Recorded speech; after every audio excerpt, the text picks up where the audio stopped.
There's a growing concern so-called information operations are now being used in the U.S. and perhaps against a sitting president. One America's senior investigative reporter, Richard Pollock, has more from Washington.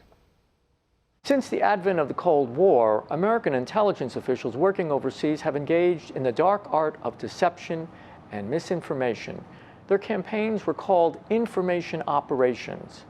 For the last 2 years, Americans have faced a steady drumbeat of sensational claims, usually issued by anonymous sources. Former intelligence officials tell One American News these kinds of tactics were once the hallmarks of American information operations used against communist nations during the height of the Cold War. Are these dark arts now being used in this country? Colonel Anthony Schaefer, a decorated and highly experienced former intelligence officer, sat down with One American News to discuss this troubling possibility. Schaefer has 30 years of field experience in the so-called information operations field and is the acting president of a think tank called the London Center for Policy Research.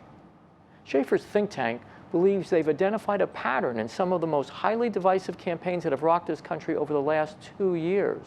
They conclude that a few former and current intelligence officials are using these dark arts against their own country. Some individuals who are trained in the dark arts clearly have left the reservation, who have taken their talents, skills, and experience, and instead of being true to their oath of office, have decided to engage politically to support a party and a set of beliefs, not facts, that represent the interest of the Democrat Party is what it appears to me. The pattern that we've examined and looked at looks to me like individuals who are trained in what I've done have decided that they're going to use those talents for purposes of political gain, not to protect the American people.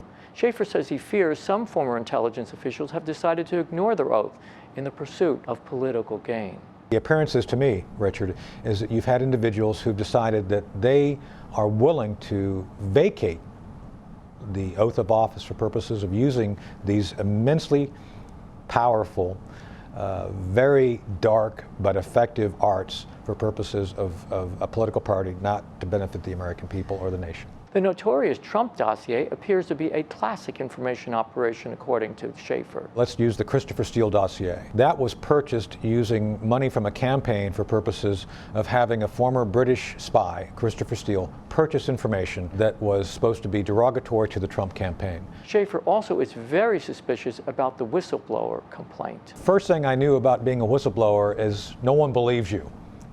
Everybody believes this whistleblower, even though they've said it was secondhand information. So just from my personal perspective of experience, like, wow, I had direct firsthand information with at least 3 people backing me up, and I still wasn't being believed. But all of a sudden, we're supposed to believe a whistleblower who has no direct knowledge, but has the support of the political system behind him. That's not a whistleblower. Schaefer says the vast majority of former and current intelligence officials are very patriotic and strictly non-political. But he's concerned about the few who may have decided to use a dark art against the American people in the pursuit of personal political gain. For One American News, this is Richard Pollock in Washington. Want to see more videos like this? Click on the link below and subscribe to One American News on YouTube, and call your cable provider and kindly demand that One American News is added to your lineup. Call and subscribe today.